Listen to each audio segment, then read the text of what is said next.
I'm Barb. I am the founder of BehaviorCorner.com, and we are continuing our series on emotional regulation.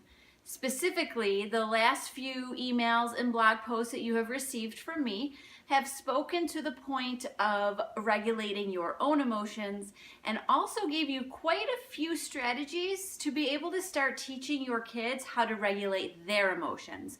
And those strategies that you read about in teaching your kids how to stay calm, those strategies can be used at any age. You would just have to take a little bit of a different approach depending on the age of your child, which of course I'm sure you can figure out as a parent, and if you need any extra support, feel free to reach out and give us a call.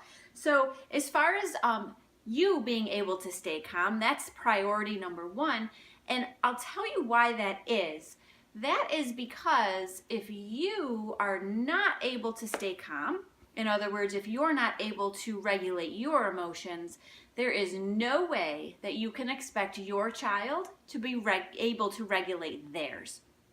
Our kids, no matter how old they are looking to us to teach them how to navigate life and how to react to situations.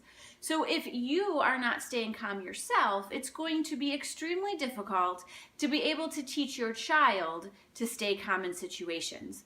It's kind of like telling them to do something one way, yet they see you doing it another way. And your actions are going to be much more powerful to them than your words ever could be.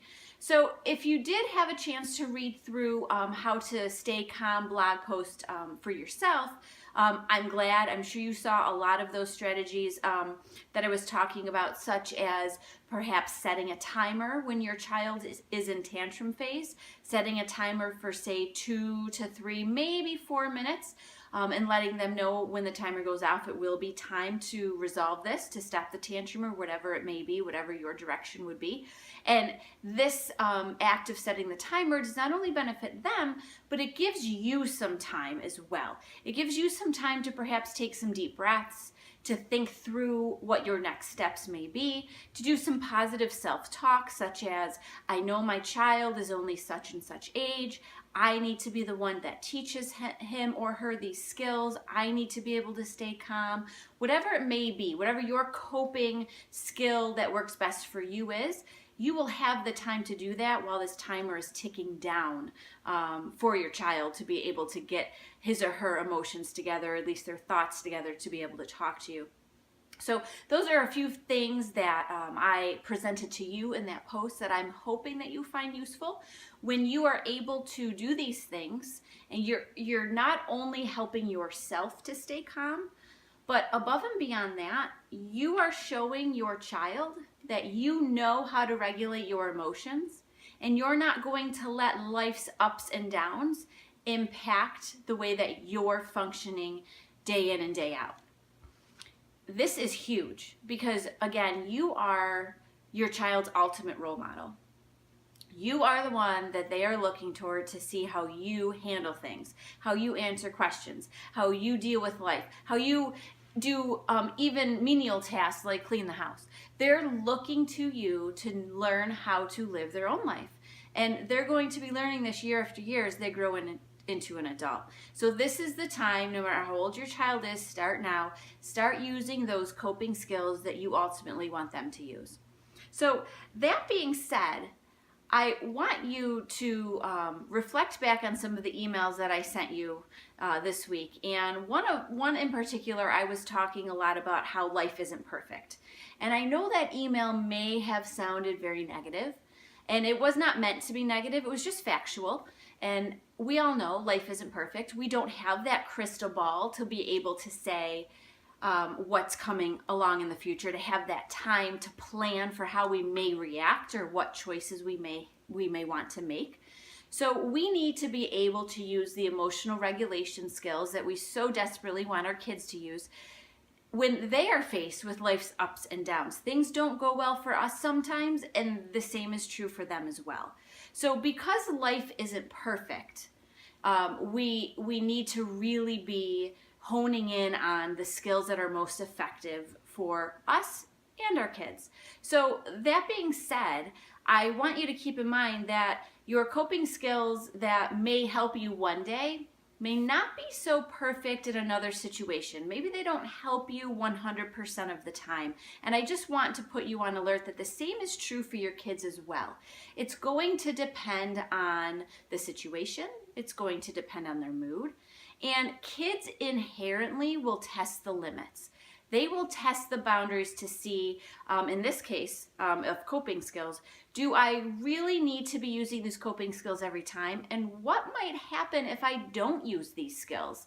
They will do that. Kids do that. This is just one way that they learn. So if you guys have a plan in place, perhaps you have a plan where your child can earn a variety of incentives that they could choose from in order for them to be proud of their choices when they're choosing the correct coping skills to use, then you will have much more ability to be able to create change in your child.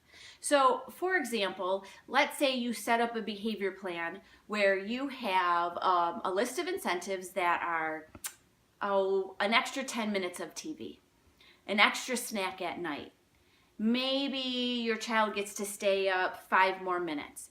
Maybe your child gets to have a friend over for a sleepover. Whatever it may be on this incentive list that you have, your child can choose from that list that you both agree on together if they're able to use their coping skills the next time something upsets them. So this is a way that you can solidify the skills that you're trying to teach them even further.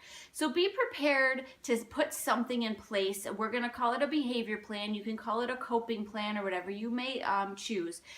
Reflect back on the blog posts that you have received. Especially that last one entitled Teaching Your Kids How to Stay Calm. I do talk in there about consequences and incentives, so that's going to open up your options even further. Reflect back on a lot of the strategies that I have given you, the guidance in these videos, and of course, if you have any questions, please feel free to reach out to me.